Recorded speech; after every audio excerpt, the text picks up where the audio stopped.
नमस्कार, आप देख रहे हैं न्यूज स्टूडियो उत्तराखंड और आपके साथ मैं हूं प्रदीप तरमोला। और हमारे साथ आज खास बातचीत में मौजूद हैं जो कैंट विधानसभा से चुनावी मैदान में उतरे हैं, सूर्यकांत धस्माना जी। सर, बहुत बहुत स्वागत है आपका न्यूज स्टूडियो उत्तराखंड में। Thank you. सर, मेरा पहला सवाल तो यही है कि जो 14 तारीख को परीक्षा होने वाली है उसको लेकर किस तरह की तैयारियां हैं? हमने पूरा सिलेबस पढ़ा हुआ है जी।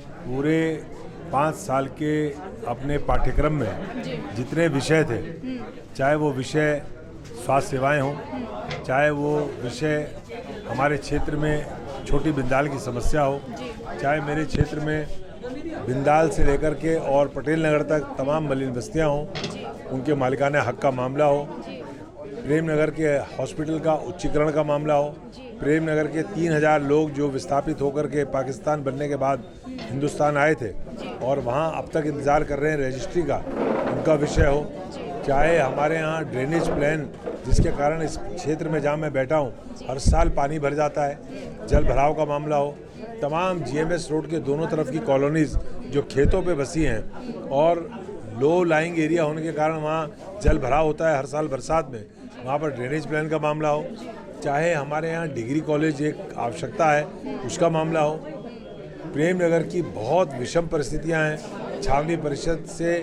वहाँ वो विकास हो नहीं पाता जो होना चाहिए, वो मामला हो। तमाम विषयों पर मैंने खूब अध्ययन किया है, खूब पढ़ाई की है, खूब संघर्ष किया है, तो मुझे पूरी उम्मीद है कि अब जब परीक्षा होगी तो परीक्षा में जब पर्चा आएगा तो हम पास होंगे। जी सर, अगर कैंट विधानसभा की हम बात करें तो बीजेपी के प्रत्याशी यहाँ पर काफ़ी लंबे समय से राज कर रहे हैं, तो क्या लगता है आपको कि इस बार कौन आपकी चुनौती में कोई नज़र आता है आपको कैंट विधानसभा में? ये तो आप जनता से पता करें। मेरा तो अपना आकलन ये है कि चाहे कैंट हो चाहे पूरा उत्तराखंड हो, 57 विधायकों का प्रचंड बहुमत प्राप्त करने के बाद जिस प्रकार से जनता को खून के आंसू रुलाने का काम बीजेपी की सरकार ने किया, कोरोना काल में 7,500 लोग तो ऑफिशियली आरटीपीसीआर में पॉजिटिव होकर के मरे, उसके अलावा 50,000 ऐसे लोग मरे जिनको अस्पताल नहीं मिला, ऑक्सीजन नहीं मिली, दवाएं नहीं मिली, जिनका आरटीपीसीआर और एंटीजन टेस्ट तक नहीं हुआ और वो लोग मौत के गले में चले गए।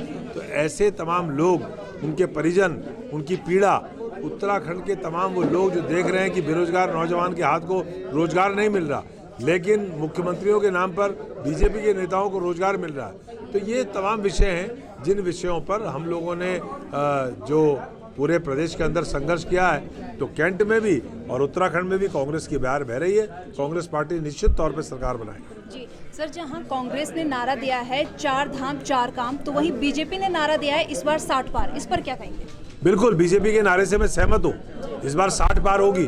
अगर बीजेपी आ गई तो चीनी भी 60 पार होगी, आलू भी 60 पार होगा, पेट्रोल 100 पार हो गया, डीजल 100 पार हो गया, पूरा देश बर्बाद करके इन्होंने रख दिया। अब 60 पार का नारा जो है, सीटें तो उनकी 06 आएंगी, लेकिन अगर आ गए गलती से ये, तो जितने भी आएंगे, सरकार अगर इन्होंने बना ली तो चीनी, आलू और तमाम चीज़ें जो अभी 60 से नीचे हैं वो 60 पार हो जाएंगी। वैसे उत्तराखंड में चुनावी माहौल से पहले जो भू कानून है, इसको लेकर काफी प्रदर्शन देखने को मिल रहे थे, तो इस पर क्या कहें? भू कानून पे तो कांग्रेस ने अपने घोषणा पत्र पे कह दिया कि हम सख्त कानून बनाएंगे। जी। हम सरकार में आएंगे तो भू कानून सख्त बनेगा। जी सर। और अगर सर जनता आप पर विश्वास करती है और जो जीत का ताज है वो आपको मिलता है, तो आपकी पहली प्राथमिकता क्या होगी? पहली प्राथमिकता राज्य में कांग्रेस की सरकार बनने के बाद 500 रुपये का गैस का सिलेंडर होगा। कांग्रेस की सरकार बनने के बाद हर वर्ष 5 लाख लोगों को 40,000 रुपये मिलेगा। हर वर्ष राज्य में हम लोग रोजगार देने की जो प्रक्रिया बीजेपी के ज़माने में पूरी तरह से ठप हो गई थी, उसको चालू करेंगे और राज्य में 4 लाख रोजगार सृजित करेंगे। पूरे प्रदेश के अंदर कोने कोने में स्वास्थ्य सुविधाएं दुरुस्त की जाएंगी। ये राज्य भर में होगा। कैंट में मेरी प्राथमिकता होगी कैंट को पूरे राज्य का, क्योंकि ये शहर की एकमात्र शहरी सीट है जिसमें कोई ग्रामीण क्षेत्र नहीं है। तो हम कैंट को एक मॉडल कॉन्स्टिट्यूंसी बनाएंगे, एक मॉडल पूरे राज्य का एक शहर बनाएंगे।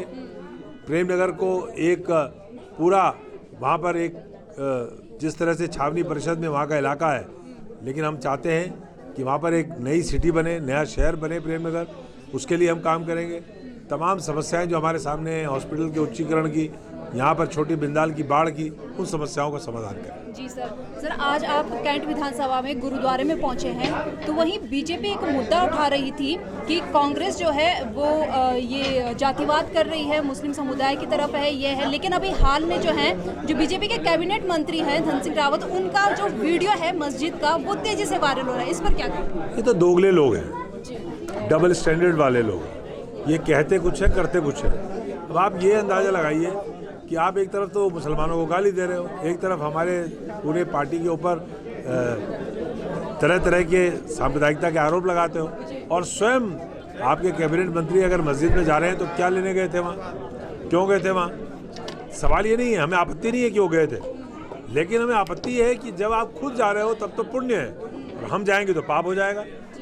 इस देश में हिंदू, मुस्लिम, सिख, ईसाई, जैन, बौद्ध, पारसी, कोई धर्म को मानने वाला, कोई भाषा को बोलने वाला, कोई पहनावा पहनने वाला, किसी तरह का खान पान करने वाला, भारत का संविधान सबको बराबरी का हक देता है। और अगर आप इस तरह की ओछी बातें करते हो और कांग्रेस के ऊपर आरोप लगाते हो तो स्वयं अपना आचरण देखना चाहिए। हमें कोई आपत्ति नहीं है, मैं गुरुद्वारे में आया हूँ, मैं मस्जिद में भी जाता हूँ, मैं मंदिर में भी माथा टिकाता हूँ। जब मैं श्रीदेव सुमन नगर में गया तो मैंने राम मंदिर से अपना अभियान शुरू किया। तो मैं जिस क्षेत्र में जाऊँगा वहाँ जो भी धार्मिक स्थल होगा, भगवान तो एक है, ईश्वर तो सब जगह व्याप्त है। ईश्वर वास्य सर्वम हरि व्यापक सर्वत्र समाना प्रेम ते प्रकट हो ही में जाना। भगवान तो कण कण में व्याप्त है। तो जो कण कण में व्याप्त है वो अलग अलग स्वरूप में है। दुबई में वो किसी तरह से है, हिंदुस्तान में वो किसी तरह से है, पाकिस्तान में वो किसी तरह से है। ये तो मानने वाले के ऊपर है। जागी रही भावना जैसी, तिन देखी मुहूर्त तिन प्रभु ऐसी। तो इसलिए बीजेपी वाले नकली लोग हैं, रावण की संतानें उसी तरह का आचरण भी करते हैं। बहुत बहुत शुक्रिया सर, न्यूज़ हिस्ट्री से बात करना। Thank you. हमारे साथ मौजूद थे सूर्यकांत धस्माना जी, जो कि कांग्रेस से कैंट विधानसभा में चुनावी मैदान में उतरे हैं और चुनाव को लेकर जो प्रचार प्रसार है वो जोरों शोरों से चल रहा है। वहीं सूर्यकांत धस्माना जी का कहना है कि अगर कांग्रेस की सरकार सत्ता में आती है तो जो महंगाई है जिससे कि जनता त्रस्त हो चुकी है उससे जनता को निजात दिला दिया जाएगा। बस जरूरत है जनता का विश्वास का, कि जनता उन पर विश्वास करें और कांग्रेस की सरकार को सत्ता में लेके आए ताकि उत्तराखंड का विकास हो पाए। अपने सहयोगी राहुल के साथ प्रदीप तरमुला।